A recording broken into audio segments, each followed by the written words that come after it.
The Hertz interview is a very unique process, and it's an experience of extreme stress and agitation that every fellow shares together. And one of the first, the true icebreaker when talking to another fellow is sharing the experience of the Hertz interview. Well, the interview process is pretty tough. I mean, they ask questions that challenge pretty much anyone. So no matter who you are, once you're there and answering the questions, you'll find, your own level of challenge with it.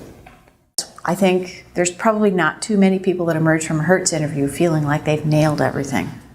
You should be nervous. You should be very nervous.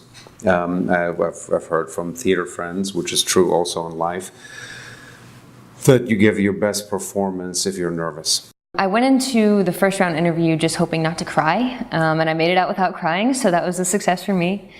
At my interview, I had Lowell Wood, who's one of the well-known and revered and feared second round Hertz interviewers. And so I was a little bit nervous at that point, especially after talking to someone else who had been interviewed by him. And so, it was awful. He's so harsh. And so almost again, I felt lucky in that he actually wasn't very mean to me. He asked some bizarre questions, but I enjoyed thinking on my feet of answers. So explaining quantum mechanics to the ghost of Isaac Newton was the memorable one from that interview. And during the interview, he asked me a question about physics involving a figure skater going around a pole on an ice patch. And I stumbled for a bit answering this one. As an ice skater grabs a rope and winds around a pole, two ways to attack this problem. And I attacked it the wrong way the first time and then realized that I was way down the road on something that was a perpetual motion machine that couldn't exist. And so I finally got squared away and had the right answer. So I was on the train back to upstate New York from my interview that was in New York City, and all of a sudden I went, oh my God, I mixed my units. When I told them the universal gas constant, I'll never get the fellowship. And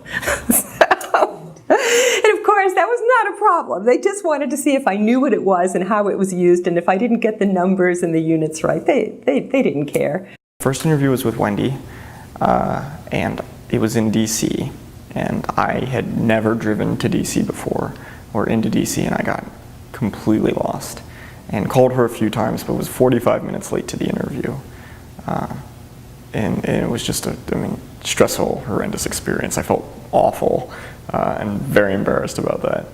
And we talked about this for some time, and in the end Lowell said, okay, we've had enough discussion, let's move on. He said, if you have any other ideas, you can come back at the end of the interview.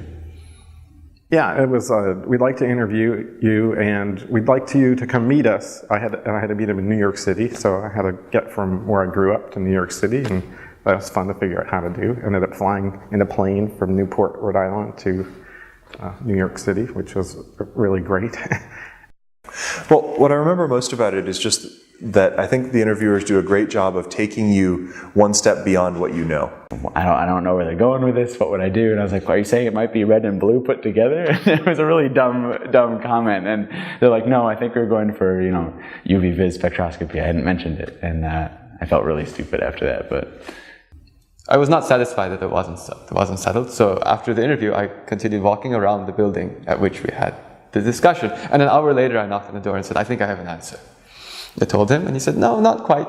I thought it was some technicality about the problem. He said, come back again if you have another idea. I remember we've been asking questions about, what's the greenhouse effect?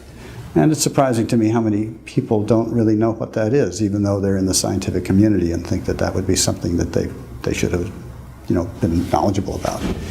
I enjoyed the interview process. Definitely looking back now that I found out I was lucky enough to get the fellowship, but even in general, it was a good test just of how I was able to think about problems and apply sort of physical intuition to phenomena in the world, whatever they were. I came back after another hour, knocked on the door again and said, now I think I figured it out. But again, it was off. At that point he said, if you have any more ideas, just send me an email. So I continued thinking about it until midnight that night.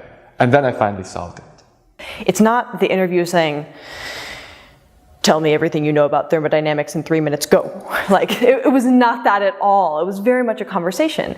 But the interviews themselves were actually really enjoyable. I mean, it's just a long conversation about math and science. How could that not be enjoyable? So I sent him a long email with the solution, which was at that point correct. He didn't reply to the email. In fact, the next reply I got was just that I had received the fellowship.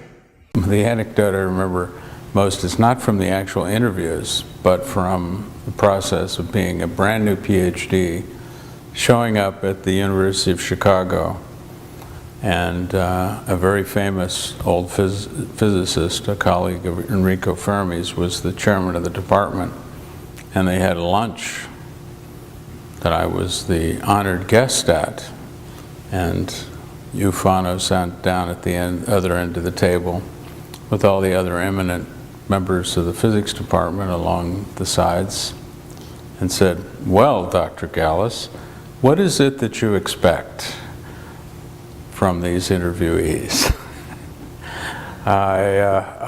It was an interesting moment, and one I've never forgotten. There's certainly this unifying factor that all of us have fought through this interview. But I think there's another unifying factor, which is that Hertz has selected people who are extremely passionate about what they do. And I actually think that's what gives a huge value to the candidates that they end up selecting.